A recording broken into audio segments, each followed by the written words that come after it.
everyone. Hello, friends and future authors. This is Lynn Smargis back for another episode of Publishing for Professionals. Welcome to the show. If you're new, thank you for joining. I hope you are having a great month and in your publishing journey. And today's topic is going to be leveraging ghostwriting to enhance your brand reputation. So today's focus is about how to strategically ghostwrite partnerships, elevate your professional brand. And because your expertise deserves world-class presentation without sacrificing a lot of your time, obviously you're going to have to sacrifice some of your time to write your book. But anyway, strategic ghostwriting is a really great way to do that, and that helps you with your brand amplification. Excuse me. All right. So ghostwriting is actually a professional tool that you use, and we're going to talk about that in this episode. So before we jump into the first topic, I wanted to let you know that I love working with my clients to simplify their self-publishing process so they can publish their book and leverage their content to get more clients. So if you're ready to get the support you need to write and publish your book on time, make sure to grab a book blueprint discovery call. And the discovery call link can be found right underneath in the show notes. You can also find it by visiting my website, www.writeforyou.me. So let's jump into the first segment, which is reframing ghostwriting as a brand amplification. So to amplify or get your brand out there to places that may not have been there before, right?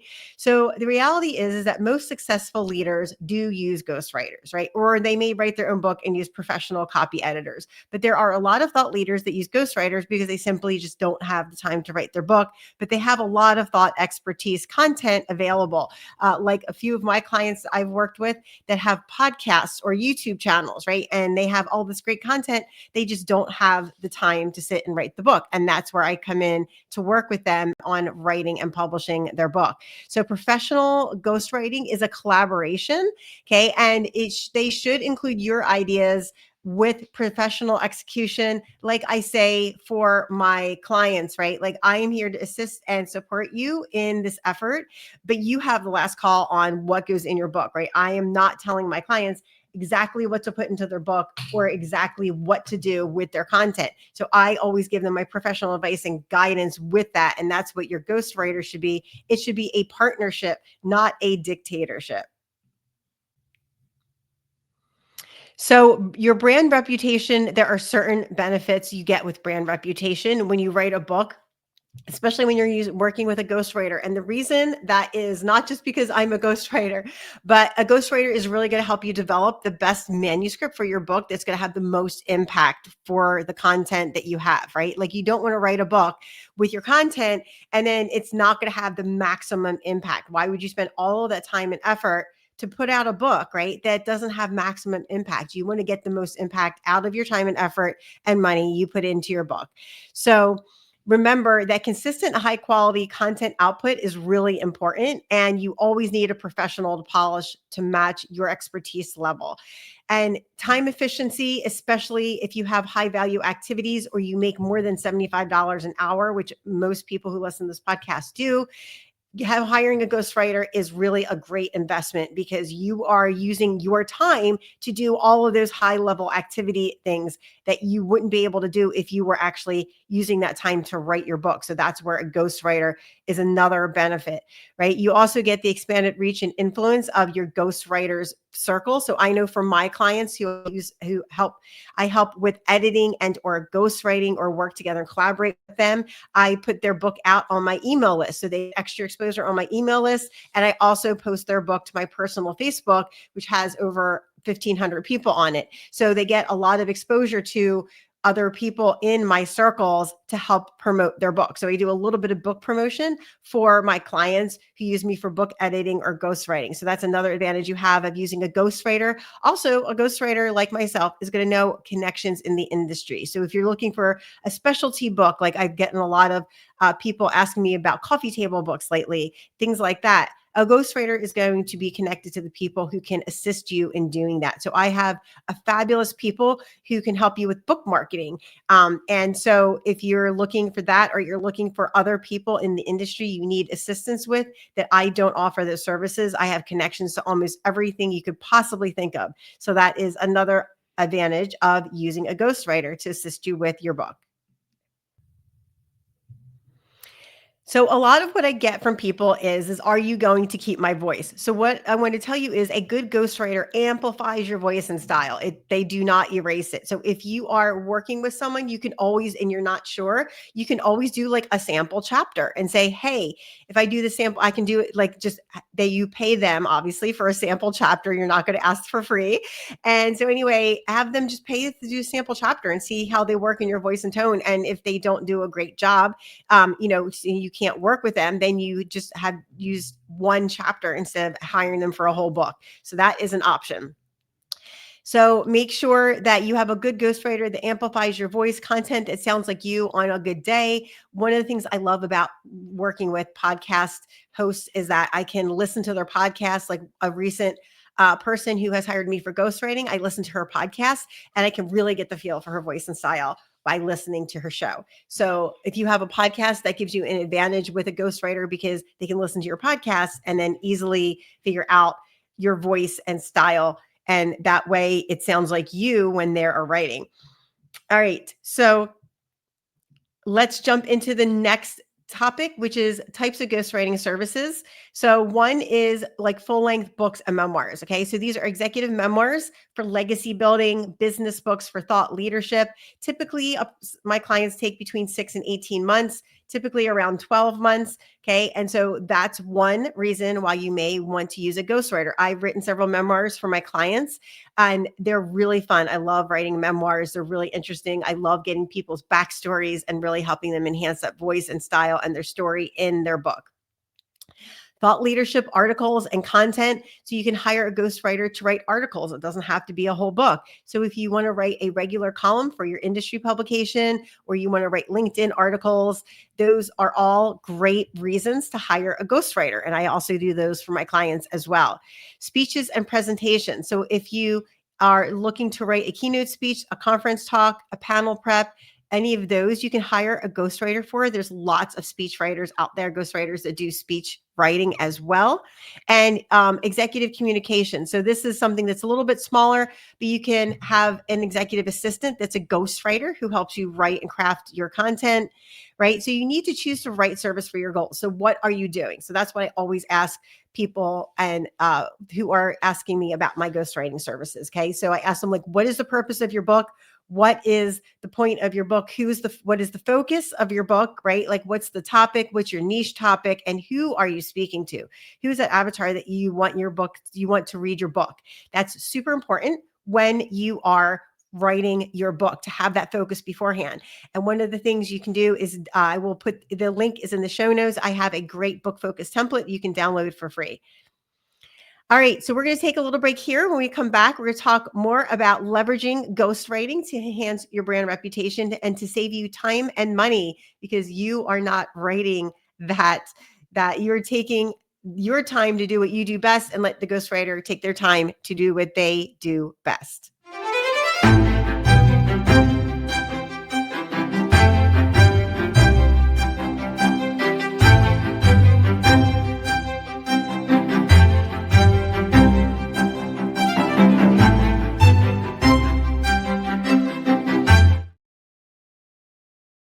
Hi, we're back, friends and future authors, and we're talking about leveraging ghostwriting to enhance your brand reputation. We're on the second half of today's episode.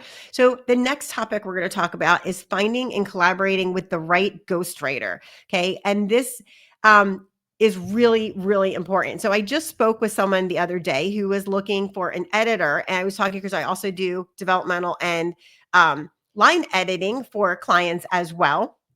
And we were talking and she said she hired an editor and the editor told her you can only like email me once a week and I don't talk to you until the job is done. Now, anybody if I had talked to had said that, I would never hire them. And I don't know why this person hired them, but she did. But your ghostwriter should be available to chat with you via email or whatever, right? Like I never tell my clients they can't email me. I always tell them, if you have any questions, email me. And then we meet halfway in between, like on a Zoom call, in when the project's about midway finished. And then we meet to talk about anything that needs to be changed, added, whatever, change style. And then after we meet, my client knows what I like, what they want, and they tell me what they want. So I am confident moving forward with their work. And then we do the work, and then we meet at the end to clean up anything that needs to be cleaned up. And then I clean that up, and then I send it to my client. And if they're good and we don't need to meet, we don't. And if we do, because they want something in addition, like book formatting or book cover design, we meet and talk about that. But I'm always in contact with my client. Now, on the flip side of that, right? You don't want to be like emailing your ghostwriter every day. That's not okay. One of my friends, that happened to him when he was editing a book. Literally, this person would like literally email him every day. And that's not okay. It's also not okay if your ghostwriter is like texting you back at 2:00 in the morning, unless that's like a one-off, right?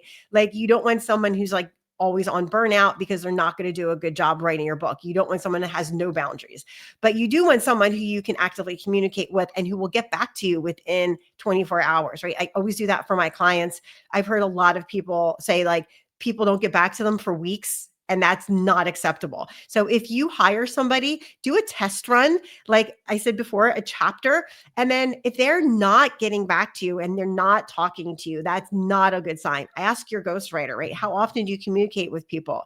You also want to look for industry knowledge, right? So one of the biggest things I see come across my desk is people are looking for people who have written for the big five. Now that is, you can find people that write for the big five and edit for the big five, but that doesn't mean they're necessarily fantastic. Most of the people who do write for the big five are good. They are qualified, but they're not always great. Like I have heard people who have gone to publishers, traditional publishers, and their editors have edited their book, but it doesn't sound like them anymore. And they have no recourse on that because they're with a traditional publisher, right? So the same can happen if you hire an independent ghostwriter, independent editor. You need to make sure that whoever you're hiring is really going to work with you, right? Not for you or not against you. So that's really important. So they have to make sure that they can capture your voice. Another thing you can do is ask them to write like 1,000 words sample, right? Or a 500 word sample. You can really see if they can capture your voice in that as well. And you can obviously offer to pay them for it. Say, hey, can I pay you to write a 1,500 word sample for me? And that way you don't have a big investment, but if you don't like the ghostwriter, that's fine. Like you can say, hey, this isn't working out. You're not writing my voice and style. So you need to strategically think about this in the ways that I just discussed, right? And also, if you want your ghostwriter to sign an NDA, which is a non-disclosure agreement, you can do that. I always sign NDAs for my client. That's not a problem. I know some editors and writers have an issue with that.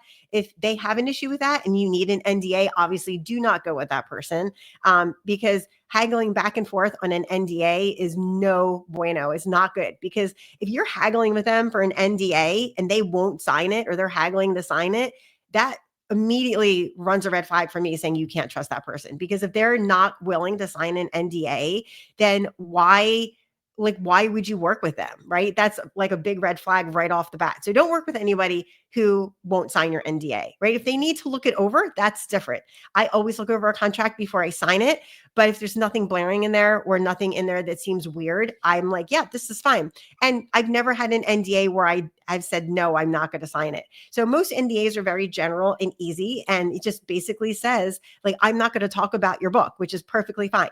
Like I can say I'm writing a book for someone who is doing this, but I never mention names and I never mention what the book is about, because that's really important for me to keep my client's confidentiality high. All right. So also, what is their track record of successful partnerships? Ask for references. Ask people for references. And if they can't give you two, that's really not okay. Now, they don't have to be two paid clients, right? They can be two clients they work for free, especially if it's a new person, right? I have lots of people who I can give references for on my work. So that's not an issue. All right. So where to find qualified ghostwriters? Well, I am a qualified ghostwriter. You can definitely reach out to me at writeforyou.me. You can also look on the Editorial Freelancers Association, which I like a lot. There's also Authors Unite, which is another publishing platform, which is great to find qualified people. And also another one is Reezy, which a lot of people know, and they are usually really good qualified people. Now, does that mean that everyone on all these platforms is going to be amazing? No, there are always people, right, who work for these agencies agencies who are not great. And if you find somebody who isn't a good editor, ghostwriter, or whatever you're doing, please notify the agency and let them know you have not had a good experience with them, and be practical on what you're saying. Don't be super emotional. That way the agency knows that that person might not be a good fit for them, because that's not good reputation for the agency if they have, or the publisher, if they have people who are not doing a great job who are contracting with them. Okay, so setting up a let's go through the selection process, right? So we talked about where to find qualified ghostwriters, right? You can ask them for a portfolio. I always send my portfolio, and ask them questions. I have another episode where is what are the key interview questions you want to ask a ghostwriter. So definitely check that out. You can ask them for sample projects, and obviously ask them for their pricing structure. Every ghostwriter is different, but typically a good ghostwriter will price per word or per project, right? And I do an hourly, but that involves book coaching. So that's a little bit different. I don't do an hourly for book editing, and I don't do an hourly for general ghostwriting as well. And that's all another story that if you would like to book a discovery call with me, definitely jump on my website, writeforyou.me, and you can book a discovery call and we can chat about ghostwriting and pricing. All right. So legal contract, again, work for hire agreements, copyright and ownership. Make sure if you want to have a copyright and ownership, you can do that. I never have an issue with that with my clients. And any non-disclosure NDA agreements, and make sure you know the payment terms and milestones and when the rough draft should be finished with your ghostwriter. Okay. All right. So our next topic we're going to talk about is maximizing your brand impact with ghostwritten content. So you want to have some strategic content planning, not just wake up on Monday and be like, what am I going to plan this week? So make sure you have an outline of what you're going to do. Okay. Align your ghostwritten content with brand strategy. Now I do an executive, service for that. It's called the executive, for my C-suite executives who want to write a book and also market it at the same time. I have what's called the Executive Authority Program and Accelerator. And that program, that accelerator, I write my clients' books while doing their book marketing for them. So I'm taking the content of their book and helping them, posting it on their socials, helping them with all sorts of things. So if that's something you're interested in, definitely reach out to me. Love to help you with that. Love helping clients with that. You need to have your topic selection for maximum impact. Make sure you have the correct topics that are popular, right? And the timing industry for industry relevance, timing the content appropriately. And then obviously cross promotion with your platforms and cross promotion with other people as well. Okay. So make sure you have good quality control. Make sure that you are able to see your script at any time in your rough draft, and understand what is your role in review and approval process in the ghostwriting agreement, right? And ensuring your accuracy and brand alignment. Make sure that you are building trust, and make sure that your ghostwriter is giving you consistent content. And if they're not, you need to definitely talk to them about that. You can obviously leverage this content for business development. That's what 99% of my clients do. They use their books in sales conversations, in speaking opportunities, in networking. I have a really fabulous episode from September 23rd where I talked to Alex Trumbull specifically about networking with your book and using your book as a networking tool. So definitely go back and listen to that episode. It's really fabulous. Media interviews, thought leadership, right? A book is a great way to get on a news outlet and to get your voice out there. And consulting opportunities, right? So if you have a book and your competition does not, that puts you ahead on getting a consulting opportunity. You can always mail someone or email someone your book, and that shows that you are the thought leader who is an author in your space, and that separates you from everyone else who doesn't have a book. All right. So here, these are all just the kind of the general overview, right, of leveraging ghostwriting to enhance your brand reputation and what you want to look for in a ghostwriter. And if there's any of these things that a ghostwriter won't do, that's a huge red flag. Do not work with that ghostwriter. I would never recommend anybody to work with a ghostwriter who doesn't have any of these going on, right? So just keep that in mind when you are thinking about who you want for your ghostwriting and what you want to do with them as well. So make sure that you are interviewing the person, getting the references. If you need them to sign an NDA, make sure you ask them for that. Okay. So remember that ghostwriting is a strategic brand application, right? It's not a big secret. So it has to be good. It has to be, make sure that you have your ghostwriting brand all ready to go, and make sure that you have understood what the ghostwriter is going to do and what your expectations are in that role. Okay. So you have that professional collaboration that should assist you and make your job easier along the way. Okay. Just like my client said the other day, we're uploading his book to Amazon. And he said, Lynn, there's no way I would understand what to do if you were not literally walking me through this. And I help all of my ghostwriting clients with that. I literally walk them through uploading their book on Amazon because it's really confusing and it can be really complicated to have all that information and to know where to put it and when. And I've done it like 3 dozen times. So it's a walk in the park for me, but for my clients, it's really hard. And they're really grateful that I'm here to assist them with that. And I love helping my clients be confident in their publishing process. Okay. So, make sure that you are getting all of these things in line. If you would like a discovery call, definitely go to my website, writeforyou.me, and do that. While others struggle with writing, you're going to be building your brand with a ghostwriter. So make sure that you are, hiring a good ghostwriter. And I would love to work with you on that. I love ghostwriting with my clients. That is absolutely my favorite service that I offer. All right, friends, I hope this has been helpful and really good for you to help you really hone in on how to find a great ghostwriter. And remember, to keep writing, keep dreaming, and keep creating. Your book is waiting to be born. This is Lynn Aliquity signing off for this week. And I am looking forward to seeing you next week for another episode of Publishing for Professionals.